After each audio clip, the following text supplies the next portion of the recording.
भारत मेरा देश है। सभी भारतीयों को मेरा सादर नमस्कार। दोस्तों, आज हम अध्यात्म के बारे में बात करेंगे। अध्यात्म का अर्थ है आत्मा का अध्ययन, आत्मा और परमात्मा के बारे में जानने की कोशिश करना और आत्मा परमात्मा का रहस्य जानकर सदा के लिए दुखों से मुक्त हो जाना। आत्म मंथन, आत्म विचार, साधना एवं संयम के द्वारा ही आत्मा के बारे में जाना जा सकता है। इसके लिए लगातार अभ्यास की आवश्यकता होती है। सतत अभ्यास करने से ही मन को नियंत्रित किया जा सकता है। मन को नियंत्रित करने के लिए विवेक एवं वैराग्य की आवश्यकता होती है। शास्त्रों का पठन पाठन, संतों का संग, खान पान, इंद्रियों का संयम एवं शुभ विचारों के मनन से विवेक जागृत होता है एवं विवेक जागृत होते ही मन अपने आप अध्यात्म की तरफ मुड़ जाता है। उसकी भगवान एवं लोक हित में रुचि हो जाती है। भगवान श्री कृष्ण ने आत्मज्ञान एवं ईश्वर प्राप्ति के लिए 3 मार्ग बताए हैं: कर्मयोग, भक्ति योग एवं ज्ञान योग। कर्मयोग के विषय में भगवान श्री कृष्ण कहते हैं कि कर्मयोग ईश्वर को पाने का सबसे सरल एवं श्रेष्ठ तरीका है। गृहस्थ व्यक्ति के लिए कर्मयोग ही सबसे अधिक उपयुक्त है। इसके लिए जीवन सिद्धांत एवं कर्म रहस्य को समझना आवश्यक है।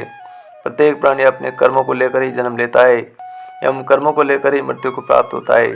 प्रत्येक व्यक्ति जाने अनजाने में लगातार कर्म करता ही है। कर्म मन, वाणी एवं शरीर द्वारा होते रहते हैं। मन द्वारा शुभ अशुभ विचारों का प्रभाव लगातार चलता रहता है। इस प्रकार मन द्वारा किए गए कर्मों का संचय होता रहता है। अतः मन से सदैव शुभ विचार ही प्रकट होने चाहिए, क्योंकि मन ही इंद्रियों का स्वामी है। मन कमजोर होने या अस्थिर होने से अनियंत्रित हो जाता है एवं इंद्रियों द्वारा गलत कार्य हो जाते हैं। अतः मन से भी किसी व्यक्ति, वस्तु एवं परिस्थिति में आसक्ति भाव नहीं होना चाहिए, क्योंकि आसक्ति भाव ही बंधन का कारण है। दूसरा कर्म मनुष्य वाणी द्वारा करता रहता है। वाणी द्वारा शुभ अशुभ वचन बोलना, किसका अपमान करना, किसकी निंदा करना, किसकी स्थिति, ईर्ष्या एवं द्वेष भाव रखना आदि। वाणी द्वारा किए कर्म भी आसक्ति रहित होने चाहिए। वाणी में आसक्ति भाव नहीं होने पर मनुष्य कर्म से नहीं बंधेगा। तीसरा कर्म मनुष्य शरीर द्वारा करता है। शरीर द्वारा किसी को चोट पहुंचाना, हानि पहुंचाना, आर्थिक नुकसान करना, चोरी करना, व्यभिचार करना, या फिर शुभ कर्मों के द्वारा किसी की मदद करना, परोपकार के कार्य करना आदि। शरीर द्वारा किए गए कर्म भी आसक्ति रहित होने पर कर्म से नहीं बांधते हैं।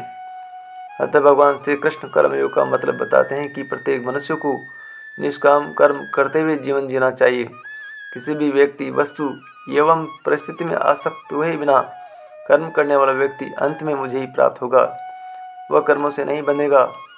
उसके सब कार्य मुझे अर्पण करते हुए मेरी प्रीति के लिए ही होने चाहिए। ऐसा करने से उसको कोई पाप नहीं लगेगा।